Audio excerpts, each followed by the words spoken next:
ചില ആളുകൾ അങ്ങനെ പറയുന്നുണ്ട്. ഇസ്ലാം അങ്ങനെയല്ല. ഷേക്സ്പിയർ പറഞ്ഞുവല്ലോ, ഫ്രൈൽറ്റി തൈ നൈം ഈസ് വുമൺ. ചാപല്യമേ നിന്റെ പേരോ സ്ത്രീ. ചാപല്യം എന്ന പെണ്ണിനെ വിളിച്ചത് തന്നെ ഷേക്സ്പിയർ, ഇംഗ്ലീഷ് സാഹിത്യത്തിന്റെ കുലപതിയാണ്.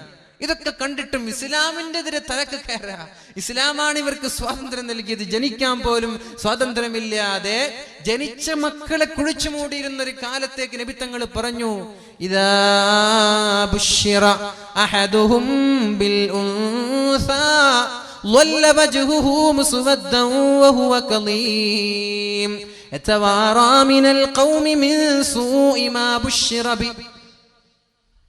ഒരു പെണ്ണ് ജനിച്ചു എന്ന് അറിയുമ്പോ നാട്ടുകാരുടെ മുമ്പിൽ കാണാതെ ഒളിച്ചൊളിച്ച് നടക്കുക, പമ്മി നടക്കുക. എനിക്ക് പെൺകുട്ടിയാണ് ജനിച്ചത്, പിന്നെ ടൗണിൽ പോകൂല, പിന്നെ ബസ് സ്റ്റാൻഡിൽ പോകൂല, പിന്നെ ഒളിച്ച് നടക്കുക. പിന്നെ അവസരം കിട്ടുമ്പോ ഈ പെണ്ണിനെ കുഴിച്ചു മൂടി, എന്നാലേ ഇവന് പുറത്തിറങ്ങൂ. ഇങ്ങനെയുള്ള ഒരു കാലത്ത് നോക്കി നബി തങ്ങൾ പറഞ്ഞു, മൻ ആല ജാരിയത്തൈൻ, രണ്ട് പെൺകുട്ടികളെ വളർത്തി അവളെ കല്യാണം കഴിച്ചു കൊടുത്തു, ഞാനും അവനും സ്വർഗത്തിൽ ഇത്രത്തോളം അടുത്തിരിക്കുമെന്ന്. ലാ തഖ്തുലൂ ഔലാദകും ഖശിയത ഇംലാഖ്. ദാരിദ്ര്യം ഭയന്നുകൊണ്ട് നിങ്ങൾ നിങ്ങളുടെ മക്കളെ കുഴിച്ചു മൂടല്ല. നിങ്ങൾക്കും നിങ്ങളുടെ മക്കൾക്കും ഭക്ഷണം തരുന്നത് ഞാനാണെന്നും പഠിപ്പിച്ചത് പരിശുദ്ധ ഇസ്ലാമാണ്. അതുകൊണ്ട് പെണ്ണെ, ഇസ്ലാം നൽകുന്ന സ്വാതന്ത്ര്യം ഒരു മതവും ഒരു പെണ്ണിനും നൽകിയിട്ടില്ല. പിന്നെ നിന്നോട് പർദ്ദ ധരിക്കാൻ പറഞ്ഞത് എന്തേ? മുഖം മറച്ച് നടക്കാൻ പറഞ്ഞത് എന്തേ? അത് വേറെന്തെങ്കിലും ആവശ്യത്തിനാണോ? അല്ല, നിന്റെ സേഫ്റ്റി, നിന്റെ സുരക്ഷ. നീ പവിത്രമാണ്, നീ വല്ലാത്ത സംഭവമാണ്. അതുകൊണ്ട് നീ അങ്ങോട്ട് ആളുകൾ പീഡിപ്പിക്കുന്ന ഒരു ചരക്ക് വസ്തുവായി മാറാൻ പാടില്ല. നിനക്കൊരു ചാരിറ്റി ഉണ്ട്, ചാസ്റ്റിറ്റി ഉണ്ട്, നിനക്കൊരു പവിത്രതയുണ്ട്. നീ അത് സൂക്ഷിക്കുക. അതുകൊണ്ട് നീ പൊതിഞ്ഞ് നടക്കല്ലേ. ഒരു മിഠായി പൊതിഞ്ഞു വീണ മിഠായി ഉണ്ട്, പുതിയപ്പെടാത്ത മിഠായി വീണ് കിടക്കുന്നുണ്ട്. ഏതാ നമ്മൾ പെറുക്കിയെടുക്കുക? രണ്ടും എടുക്കാൻ പാടില്ലേ? വീണ് കിട്ടുന്നൊന്നും എടുക്കാൻ പാടില്ലേ? എന്നാലും ഞാൻ ചോദിക്കാൻ, നമ്മുടെ വീട്ടിൽ നിന്ന് കരുതുക, ഒരു മിഠായി അതിന്റെ കവറൊക്കെ എടുത്ത് ഒരു മിഠായി നിലത്ത് വീണ് കിടക്കുന്നുണ്ട്, മറ്റൊരു മിഠായി കവറൊക്കെ മൂടി കിടക്കുന്നു. നമ്മൾ എടുക്കുന്നത് കവർ മൂടിയ മിഠായിയാണ്. അല്ലാത്തതിൽ ഈച്ച പൊതിഞ്ഞിട്ടുണ്ടാകും, ഉറുമ്പുകൾ പൊതിഞ്ഞിട്ടുണ്ടാകും. അതേപോലെ ഈച്ചകളും ഉറുമ്പുകളും ഞരമ്പ് രോഗികളും നിന്നെ പൊതിയാൻ പാടില്ല. നീ സേവായിരിക്കണം എന്ന ലക്ഷ്യമാണ് പരിശുദ്ധ ഇസ്ലാമിനുള്ളത്. അള്ളാഹു നിലനിർത്തി തരട്ടെ. അള്ളാഹു ആ ബോധം നമ്മൾക്കൊക്കെ നൽകുമാറാവട്ടെ. അതിനു വേണ്ടിയാണ് ഈ ഭൗതിക കലാലയങ്ങളിലൊക്കെ പഠിപ്പിക്കുന്നതിന് പകരം എത്രയോ മതസ്ഥാപനങ്ങളുണ്ട്. പഠിപ്പിച്ചുകൂടെ? വഫിയ കോഴ്സുകളുണ്ട് നമ്മുടെ പെൺമക്കൾക്ക്. SSLC കഴിഞ്ഞ മക്കളൊന്ന് എക്സാം എഴുതിയാൽ +2 ഡിഗ്രി PG ഉണ്ടോന്നറിയില്ല, 5 വർഷത്തെ കോഴ്സാണ്. അവിടെ നല്ലൊരു ഉസ്താദ്, മൊയിലാർച്ചി എന്ന് നമ്മൾക്ക് പറയാം, നല്ലൊരു ഉസ്താദത്തായി, നല്ലൊരു ടീച്ചറായി അവൾ വരികയാണ്. ദീനീബോധമുണ്ട്, മതബോധമുണ്ട്. പഠിപ്പിച്ചുകൂടെ? ഈ വെറും മംഗലാപുരത്തേക്ക് രാവിലെ ട്രെയിനിൽ കയറി പോവുക, അവിടെ നടക്കുന്നതൊന്നും ഞാൻ പറയുന്നില്ല. എന്നിട്ട് എവിടെയൊക്കെയോ പഠിപ്പിക്കുക, ലക്ഷങ്ങൾ ചെലവഴിക്കുക. ഇതുകൊണ്ട് എന്തെങ്കിലും നേട്ടം ദുനിയാവിലുണ്ടോ? അല്ല ആഖിറത്തിലുണ്ടോ? ഇല്ല. അതുകൊണ്ട് നമ്മൾ എന്ത് ചെയ്യാ? ദുനിയാവിലും ആഖിറത്തിലും നേട്ടമുണ്ടാവാൻ നമ്മുടെ മക്കളെ നമ്മൾ ദീനി കോഴ്സുകൾ നൽകിക്കൂടെ? പെണ്ണുങ്ങൾക്ക് വഫിയ കോഴ്സുകളുണ്ട്, ദാറുൽ ഹുദയുടെ കീഴിലുള്ള സഹ്റവി കോഴ്സുകളുണ്ട്. ഇവിടെയൊക്കെ പഠിപ്പിച്ചുകൂടെ? നല്ല ദീനി ബോധമുള്ള ഉസ്താദുമാരായിട്ട് മക്കൾ വരട്ടെ.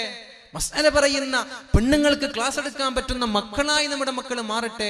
ആൺമക്കളെ ആണെങ്കിൽ ഹുദവി കോഴ്സുകളുണ്ട്. മാലിക് ദിനാർ ഇസ്ലാമിൽ അക്കാദമിയിൽ പഠിച്ച ആളാണ് ഞാൻ. തലങ്കരയിൽ സ്ഥിതി ചെയ്യുന്ന എൻ്റെ സുഹൃത്തുണ്ട് ഇവിടെ, ഇർഷാദ് ഹുദവി, അതേപോലെ മുഫീദ് ഹുദവി, അങ്ങനെ കുറെ ആളുകളുണ്ട് ഇവിടെ.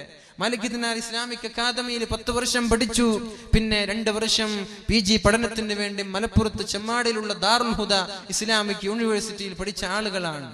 പഠിപ്പിച്ചുകൂടെ നമ്മൾക്കൊക്കെ? 5 വയസ്സുള്ള കുട്ടികൾ മദ്രസ കഴിഞ്ഞാൽ അവർക്കൊന്ന് ജസ്റ്റ് ഒന്ന് ഇന്റർവ്യൂ അറ്റൻഡ് ചെയ്യാം. നമ്മൾ പാസ്സായാൽ പിന്നെ നിങ്ങൾക്ക് തലച്ചോടില്ലല്ലോ. 12 വർഷം അതങ്ങോട്ട് പോയിക്കോളും. നിങ്ങൾക്ക് എന്തെങ്കിലും തലച്ചോടുണ്ടോ? എന്തെങ്കിലും ചെലവുണ്ടോ? ഇവിടെയാണെങ്കിലോ ഒരു ഇംഗ്ലീഷ് മീഡിയം 1ാം ക്ലാസ് പഠിപ്പിക്കണമെങ്കിൽ 25,000 രൂപ വർഷത്തില്. അതും നമ്മൾ ആലോചിക്കണം. പടച്ചോനെ, സ്കൂളിൽ പോയിട്ട് മര്യാദയ്ക്ക് പഠിക്കുന്നുണ്ടോ? മര്യാദയ്ക്ക് തിരിച്ചു വരുമോ? അല്ലെങ്കിൽ എന്തെങ്കിലും ആക്സിഡന്റ് നടക്കുമോ? അല്ലെങ്കിൽ ആരെങ്കിലും തട്ടിക്കൊണ്ട് പോവോ? SSLC ആകുമ്പോഴേക്കും 40ഉം 50ഉമായി നമ്മുടെ സ്കൂളിന്റെ തുകകൾ. ഇതൊന്നും തലച്ചോടില്ലാതെ, ഒരു ചെലവുമില്ലാതെ ദീനും മതവും ഉൾക്കൊള്ളിച്ച് നമ്മൾക്ക് പഠിപ്പിക്കാൻ ഇംഗ്ലീഷ് ഉണ്ട്, ഉറുദുവുണ്ട്, അറബിയുണ്ട്, മലയാളമുണ്ട്, ഡിഗ്രി ഉണ്ട്, PG ഉണ്ട്. കണക്കുകളുണ്ട്, മാത്സ് ഉണ്ട്, സയൻസ് ഉണ്ട്, കിതാബുകളുണ്ട്, ഹദീസുകളുണ്ട്, ഖുർആനുണ്ട്. പഠിപ്പിച്ചുകൂടെ? നമ്മുടെ കാലിന്റെ തുമ്പിൽ, കാലിന്റെ വിരൽ ചുവട്ടിൽ ഇഷ്ടം പോലെ കൂണുപോലെ ഭൗതിക സമന്വയ സ്ഥാപനങ്ങൾ മലബാർ ഇസ്ലാമിക് അക്കാദമി കോംപ്ലക്സ് ഉണ്ട് ചട്ടഞ്ചാലിൽ. ഇതൊക്കെ ഉണ്ടാകുമ്പോൾ നമ്മൾ ഇങ്ങോട്ട് ദുനിയാവിന്റെ പിന്നാലെ പോയി, ഭൗതികതയുടെ പിന്നാലെ പോയി, മക്കൾക്ക് ദീനൊന്നും തിരിഞ്ഞില്ല.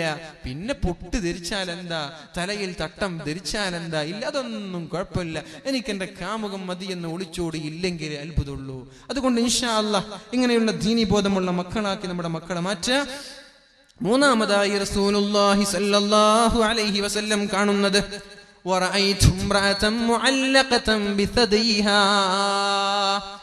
അവളുടെ നിതംബങ്ങളെ, അവളുടെ മുലയെ അല്ലാഹു തആല നരകത്തിൽ ഇങ്ങനെ പിടിച്ചു കെട്ടി വെച്ചിട്ടുണ്ട്. അവളുടെ ചെസ്റ്റിനെ, അവളുടെ ബ്രസ്റ്റിനെ അല്ലാഹു തആല നാളെ നരകത്തിൽ കെട്ടിവെച്ചിട്ടുണ്ട്. ഫാത്തിമ ബീവി ചോദിച്ചു, യാ റസൂലല്ലാഹ്, ആരാണ് ആ പെണ്ണ് എന്ന് പറഞ്ഞു തരുമോ?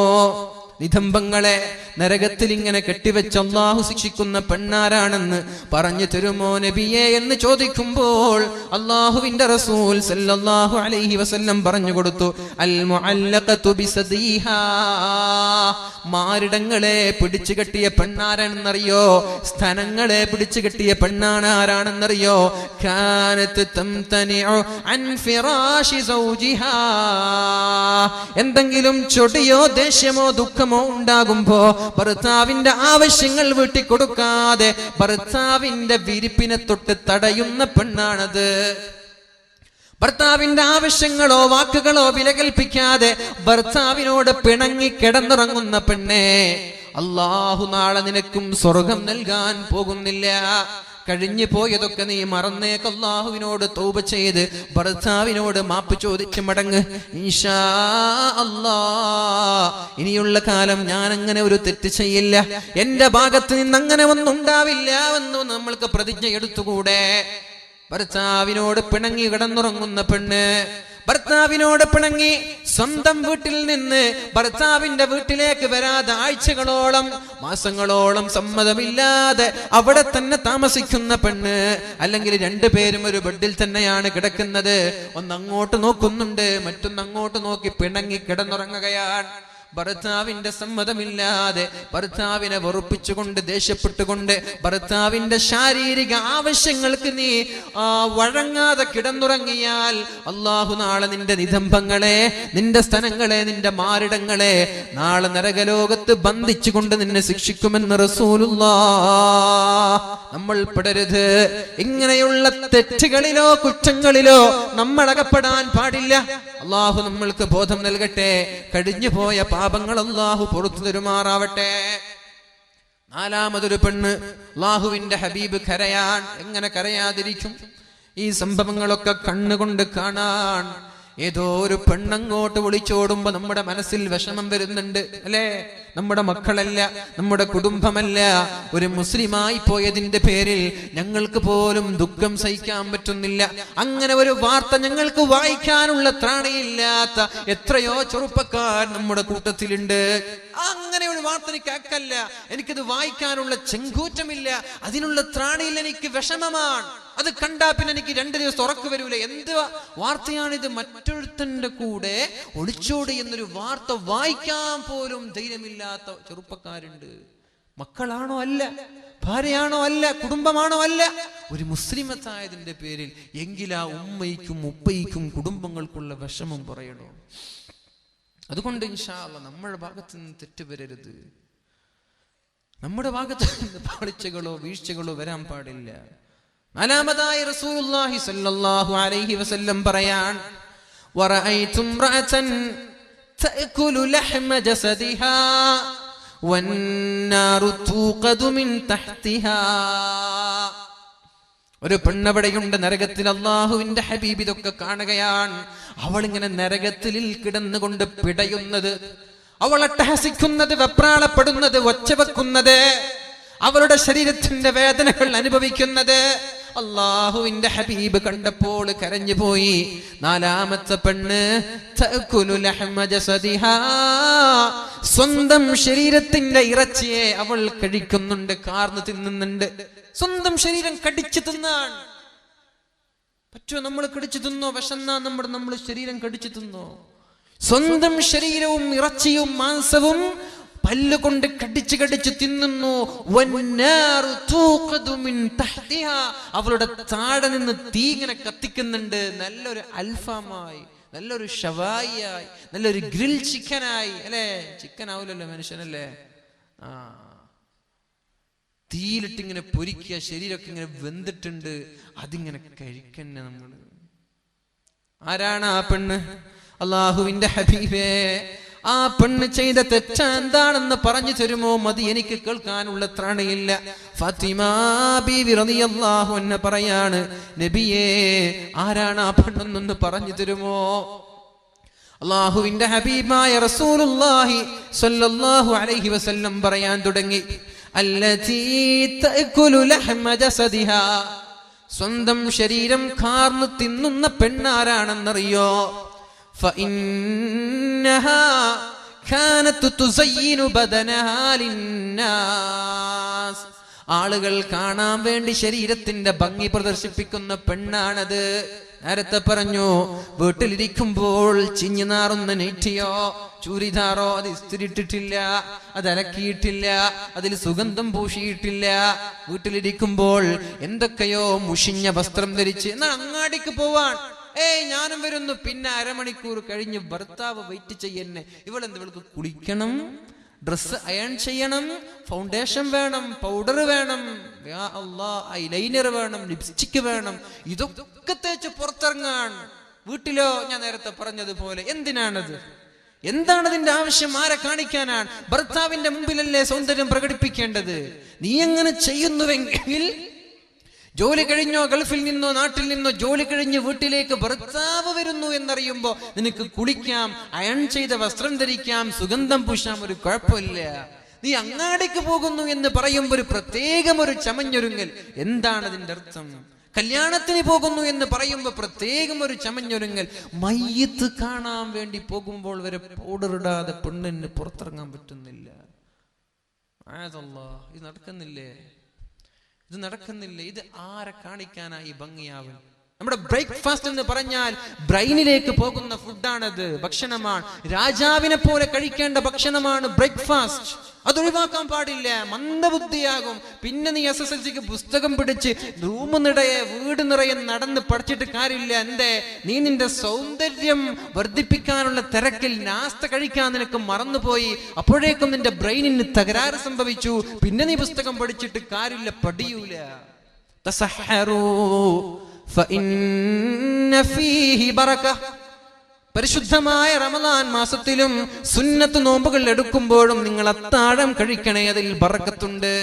ഇത് എന്തേ നബി തങ്ങൾ പറഞ്ഞു? വെറുതെ പറഞ്ഞതാണോ? തസഹറൂ ഫഇന്ന ഫീഹി ബറക. നമ്മള് മസ്ൽ പിടിക്കാറുണ്ട്. ഞാൻ അത്താഴൊന്നും കഴിക്കാറില്ല, ഞാൻ അങ്ങനെ നോമ്പ് പിടിക്കുന്ന ആളാണ്, ഞാൻ ഇന്നാലുന്ന ആളാണ്, അല്ലേ? അങ്ങനെയൊക്കെ നമ്മൾ ബമ്പ് പറയാറുണ്ടല്ലോ, ബൂസ്റ്റ് ചെയ്യാറുണ്ടല്ലോ. അത്താഴം കഴിക്കാതെ ഞാൻ 30 നോമ്പ് നോക്കി. പൊന്നു സഹോദര, അതൊന്നും ഒരു ക്രെഡിറ്റ് അല്ല. തസഹറു, നീ അത്താഴം കഴിക്കെന്തേ? ഫഇന്ന ഫീഹി ബറക, അതിൽ ബർക്കത്തുണ്ട്. അതാണ് ആധുനിക ആരോഗ്യ ശാസ്ത്രം നമ്മൾക്ക് പഠിപ്പിച്ചു തരുന്നത്. നാസ്ത കഴിക്കണം, അത് ബ്രെയിൻ ഫുഡാണ്. അത് ഒഴിവാക്കിയാൽ ബ്രെയിനിന് തകരാറ് സംഭവിക്കും. ലഞ്ച് അതും കഴിക്കണം, ഉച്ചഭക്ഷണം അതും അല്പം കഴിക്കണം. പിന്നെ രാത്രി ഡിന്നർ അത് കഴിച്ചില്ലെങ്കിൽ കുഴപ്പമില്ല, അത് കുറച്ച് കഴിച്ചാൽ മതി. നമ്മൾ നേരെ ഓപ്പോസിറ്റായി മാറി, അല്ലേ? രാത്രിയാകുമ്പോ എല്ലാ നമ്മുടെ എന്താ പറയാ ബേക്കറികളും നമ്മുടെ ഫാസ്റ്റ് ഫുഡ് ഹോട്ടലുകളൊക്കെ തുറന്നു വൈകുന്നേരമാകുമ്പോ. പിന്നെ ചെറുപ്പക്കാർക്ക് എന്താ പണ്ട്? പിന്നെ ഷവർമയായി, പിന്നെ അൽഫാമും ഗ്രിൽ ചിക്കനൊക്കെ കൂട്ടമായി അടിക്കുക, പെപ്സി കുടിക്കുക, 7up അടിക്കുക, സീസർ വലിക്കുക, കടന്നുറങ്ങുക 12 മണിക്ക്. രാത്രി കുറച്ച് കഴിക്കുന്ന, രാത്രി കുറച്ചേ കഴിക്കാൻ പാടുള്ളൂ. നാസ്ത നന്നായി കഴിക്കണം. അത് ശരീരത്തിന് പുഷ്ടി നൽകുന്ന, നറിഷ്മെന്റ് നൽകുന്ന ഭക്ഷണമാണ്. അത് നീ നന്നായി കഴിക്കും. രാവിലെ എണീറ്റ ഉടനെ ഒരു 4 ഗ്ലാസ് വെള്ളം കുടിക്കുന്നീ. അത് നിന്റെ ശരീരത്തിന് നല്ലതാണ്, നിന്റെ ശരീരത്തിന്റെ ആരോഗ്യത്തിന് നല്ലതാണത്. രാവിലെ എണീറ്റ ഉടനെ 4 ഗ്ലാസ് വെള്ളം കുടിക്കുക. ഒരു കട്ടൻ ചായ, ബെഡ് കോഫി എന്ന് പറയുന്ന കട്ടൻ ചായ കുടിക്കുന്നതിന് മുമ്പും ഒരു 4 ഗ്ലാസ് വെള്ളം കുടിക്കുക. അത് പറ്റുന്നില്ല, 2 ഗ്ലാസ് കുടിക്ക്. അത് ശരീരത്തിന്റെ വിഷലിപ്തമായ രാസവസ്തുക്കൾ ഇഴിഞ്ഞു പോകാൻ കാരണമാണ്. ചെയ്തുകൂടെ? ആരോഗ്യത്തിന് നല്ലതാണത്, ശോധന കിട്ടാൻ നല്ലതാണത്. അതുകൊണ്ട് രാവിലെ എണീറ്റ ഉടനെ 2 ഗ്ലാസോ 4 ഗ്ലാസോ വെള്ളം കുടിക്കുക. പിന്നെയാവാം കട്ടൻ ചായ ഒക്കെ. അങ്ങനെ ബ്രേക്ക്ഫാസ്റ്റ് കഴിക്കാതെ പൊന്നു സഹോദരി, നീ നിന്റെ സൗന്ദര്യം ചെറുപ്പക്കാർക്കോ നാട്ടുകാർക്കോ ക്ലാസ്മേറ്റിനോ കോളേജ് മേറ്റിനോ കാണിച്ചിട്ട് നീ ഏറിപ്പോയ ഒരു 10-15 വർഷം നടക്കും. പിന്നെ കല്യാണം കഴിഞ്ഞ് ഗർഭിണിയാകുമ്പോൾ നടുവേദന, പിന്നെ മുട്ടുവേദന, പിന്നെ നടക്കാൻ പറ്റുന്നില്ല, പിന്നെ ഓപ്പറേഷൻ ഒക്കെ സിസേറിയനാണ്, ഡെലിവറി നടക്കുന്നില്ല. ഇന്നലെ ഒരു വോളിബോൾ കളിക്കുന്ന ഒരു പെണ്ണ് ബാത്റൂമിൽ വെച്ച് പ്രസവിച്ചു. എന്നിട്ട് എന്ത് ചെയ്തു എന്നറിയോ? ആ കുഞ്ഞിനെ ഒരു കുറ്റിക്കാട്ടിൽ വലിച്ചെറിഞ്ഞു, പെണ്ണ് കളിക്കാൻ പോയി. നമ്മുടെ പെണ്ണുങ്ങളോ പ്രസവിച്ചിട്ട് 2 മാസം കിടക്കാതെ എണീക്കാൻ പറ്റുമോ? ബാത്റൂമിൽ പ്രസവിച്ചു, ഡോക്ടർ ഇല്ല സഹായിക്കുന്ന. ഇത് ഇന്നലെ 2 ദിവസം മുമ്പ് വായിച്ച വാർത്തയാണിത്, നുണയല്ല.